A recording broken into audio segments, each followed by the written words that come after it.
Hey guys, it's Jason here. Welcome back to the channel and welcome to another video. Today, guys, is going to be a little bit different than most videos. We're going to do kind of a bit of a channel update, hobby room update sort of video, as well as a small modification to the 6x6. It's something I've wanted to do for a while. I picked up on Amazon, guys, a set of aluminum diff covers. They're like a no-name diff cover, China diff cover, whatever. Either way, they cost me about 20 bucks Canadian shipped with Prime. And so, I don't know, we're talking maybe 14, 50 bucks US. But I've wanted to do it for a while, guys, because I don't mind the black ones. However, on the Traxx, that red is just nasty. It just does not look good, and especially does not look good with the orange body. So I always kind of wanted to change those ones out, but at the same time, kind of wanted to add just a little bit more realism to the 6x6. So I grabbed those things. Again, guys, they were 20 bucks, dirt cheap. And again, guys, for the reason, given everything that's going on in the world right now, I'm trying to find some things, guys, to do that are also not on the expensive side. So the fact that these are 20 bucks, hey, you can't beat that. All right, guys, this is part of the video where I'm going to start to install the parts on the truck. However, guys, during the installation of this, I ran into a bit of a snag. So what I'm going to do is I'm going to let the video, guys, play on the way it should. You're going to see me installing the parts on the truck. However, about 3/4 of the way through, you're going to see where I ran into somewhat of a major issue with installing the diff covers on the 6x6. For some of you guys who own a 6x6, you probably already know what it is. Anyways, guys, we're going to go back to the video, and here we go.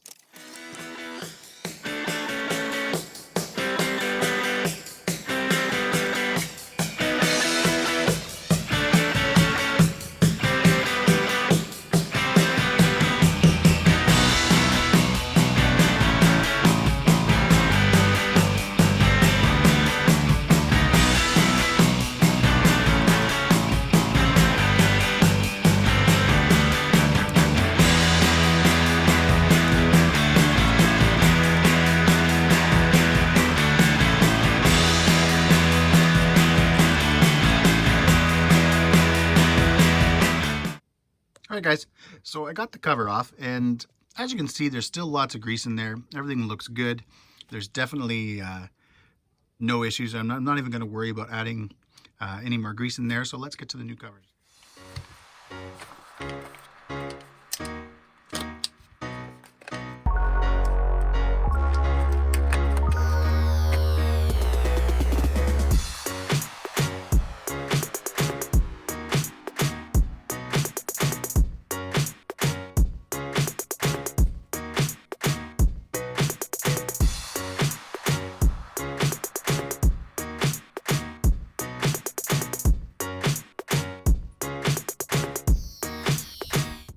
All right, guys, when I was kind of removing the diff cover from the packaging, I had test fit the stock screws. They did fit to the same thread pitch and all that kind of stuff. However, I did notice after that the screws that come with the kit are a little bit shorter. So obviously we're going to be using those ones. And we're going to be throwing, guys, a little bit of Loctite on them, just because obviously with it going into the aluminum and the fact that these are a little bit shorter, we're going to want a little bit more bite there.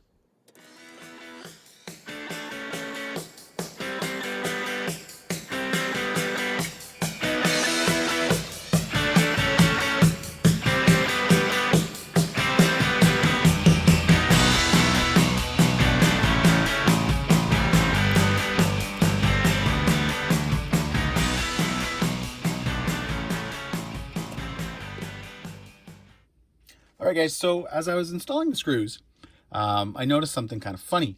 This screw here went in no problem, pulled the case up, good, normal tight fit type thing. However, when I went to install this one, and that one, I actually noticed that the screws themselves were bottoming out and actually pushing the case forward a bit, which just basically means the screws are a little bit too long, or the holes in the actual case themselves aren't long enough.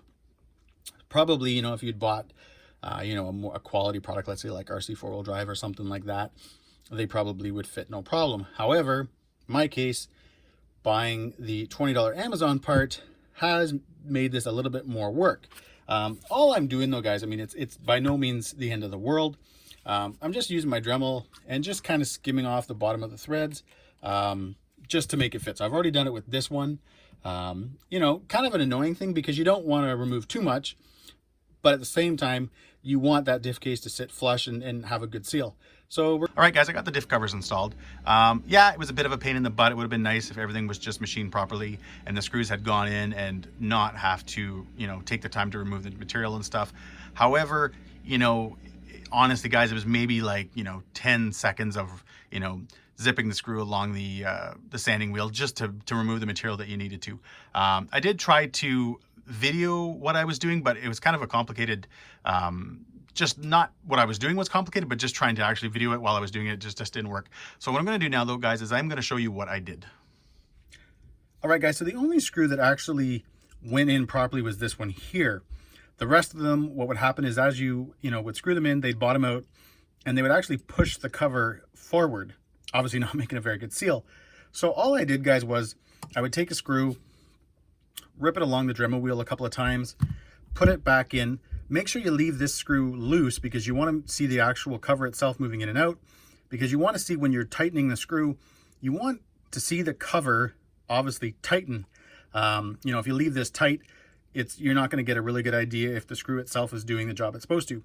So again, I would leave this loose, take the screw, you know, rip it along the wheel a little bit, put it in, and until I saw that the cover itself was pulling, you know, getting a nice snug fit, and as well, obviously seeing that the screw itself and feeling that the screw itself was tight, I would just keep removing a little bit of material here and there and get it till it fits. All right, guys, so this video is kind of just taken a crappy sort of turn of events. So the reason the TRX4 is also now sitting on the table is I'm going to show you guys something that I did not even think of. And I didn't even think to look. And unfortunately, it's made these guys virtually useless on the TRX6. So on the TRX6, I removed the diff cover and I went to obviously put this in. And as soon as I went to drop it on, it doesn't fit. I thought to myself, what the heck? Why is that not fitting? When I looked at it and I realized that where your little, you know, your plastic piece for your channel lock to unlock and lock your diffs is on the opposite side of a normal TRX4 diff. So if this one, for example, guys, was here, put it the right way, this would fit, obviously. But on the TRX6, it's on the opposite side, which now makes it pretty much obviously not going to work. So again, on the TRX4, now this guys doesn't have the locking diffs, but you can see where the little indents are and where obviously these are going to work on this truck. However, not work on my TRX6, which really sucks. So instead of this being, guys, a fun video saying, hey, upgrade your diff covers on a TRX6 for not a lot of money, it's turned into more of an educational kind of video. Basically, don't bother buying diff covers if you own a TRX6 unless they have a front and rear, because they will not fit. So what I'm going to do is, obviously, guys, I'm not going to have one, you know, nice shiny aluminum one and then a black one on the back. I'm going to remove the nice front aluminum one off the 6x6, put it back to black, and then install these on the TRX4 Sport, my Traxx edition. I'm not going to, guys, make you guys watch me removing screws again. So we're going to just basically jump straight into the end result. All right, guys, there you have it. Covers are installed. They do look great.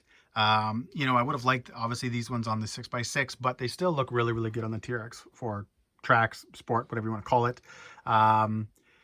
You know, the black, again, I would have liked the black just because of the fact that it would have kind of blended in and just kind of kept the front clean. However, guys, these do look really, really good on the truck too. Definitely, guys, a lot better than the red. And you know, I'm definitely, guys, happy about that. I hate when I see pictures when those things are up. So it definitely, guys, looks good. I'm happy about, you know, the way it came out. Besides, guys, from the screws, you know, it's obviously, guys, it's a really easy modification to do. The screws just kind of made it a little bit more exciting. And as, guys, I mentioned at the beginning of this video, I was going to kind of give you guys a bit of an update on what's going on. My Creighton 6S build. I have had, guys, this truck for almost a year and pretty much have only ran it for about 5 minutes. when I got it, I had a second Creighton. I just picked up another Creighton at the time in a trade. So I started running that one, and this one kind of became, again, obviously a build, and I kind of ripped it apart and started modifying everything on it. The parts to finish this are going to be here this week. I need to finish the front diff. I'm changing the fluid. I got a few hot racing parts still sitting on the wall somewhere for them. I don't know where, maybe down there. I don't know where they are. Hopefully I can find them to finish that up. But I do have parts coming for the center. I've got the motor over there on the wall. ESC's over there. So, and tires coming, because right now actually there's no tires for this truck either. But that will be coming, guys, this week. I've got parts for the SMT10 coming as well. And the Pro MT, I've got parts on the wall for that I've got to get to. Yeah, guys, I've got a lot of stuff to do. I just got to get my button gear. I did actually do some modifying of the Bomber this week, and I don't know why I didn't take any video of it, but I ended up swapping out the motor. I took the Tekin 3500 out and put in the Castle 2850 kV, the slate motor. I changed the foams on it. It did have those Proline, I think that the closed cell foams, they're the single stage, they're super hard. They were not good in this truck at all, so I swapped those out to the double deuce medium outers. They're in there now, and as well, guys, as I added the spare tire, and I finally got my 5th rim in, because obviously when you buy rims, they only come in 4. So I had to kind of special order that from RC 4-wheel drive, but they were able to get it for me. So again, guys, thanks for watching. If you like this video, please subscribe. And as always, guys, we're going to go outside and just take a couple pics of the truck.